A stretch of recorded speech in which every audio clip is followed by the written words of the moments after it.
So today, let's talk about the stock market, stocks, and how some of that actually operates versus what people think and how they believe it operates. A long time ago, I worked for Alcoa, one of their subsidiaries, and I was a qualifier for their general contractor and utility licenses. And because of that, you are financially liable if you're a qualifier for the state of the company and what projects they can take on financially and complete. And because of that, I got a good glance at the inside of how large corporations work and stocks are traded, and what the difference between a proxy share and a real share of stock is. Now, what most people think they hold as stock, they actually don't hold any stock at all. They hold proxy shares and or accounts in brokerage firms that hold stock on their behalf. So what happens is a lot of this stock is traded on Wall Street, and to make that easier, there is a subsidiary holding corporation that holds all the actual shares of stock. And what's traded mostly on Wall Street are proxy shares that represent a stock.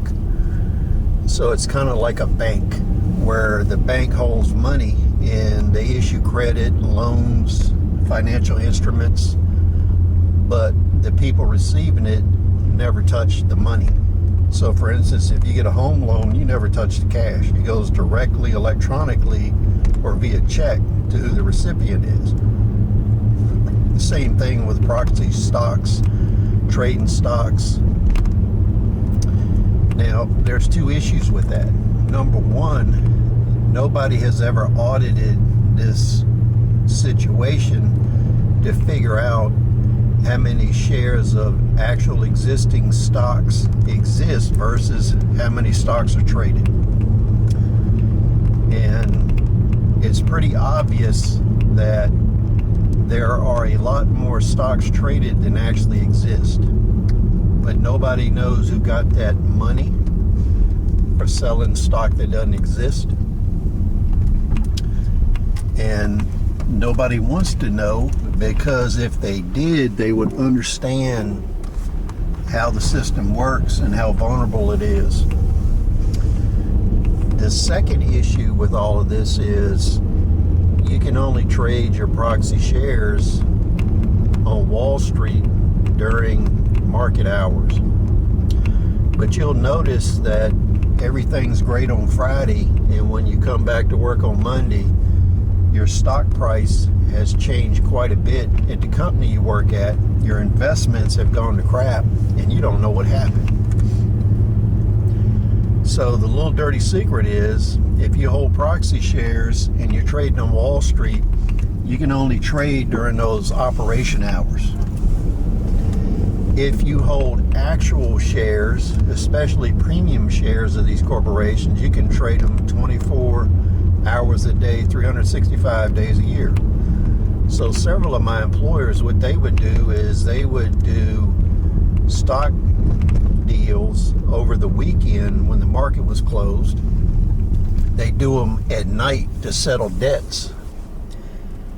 And the other thing they would do is they would do merger vehicles and issue stock for merger vehicles that would only exist for a day or two over the weekend, so they could do mergers and acquisitions. So what all this boils down to is, as everybody saw with the Robinhood thing, if you're in the club, you can trade, do what you want 24/7. If you're not in the club, there's a lot of limits to what you can do, what you can buy, and how you can operate. And the downshot of that is that makes it a fixed market where you're only a winner if they're a winner. So the situation is kind of like the IRS. The best way to think of the IRS is they only share in the profits, they never share in the losses. And when you look at these big trading entities, it's the same way.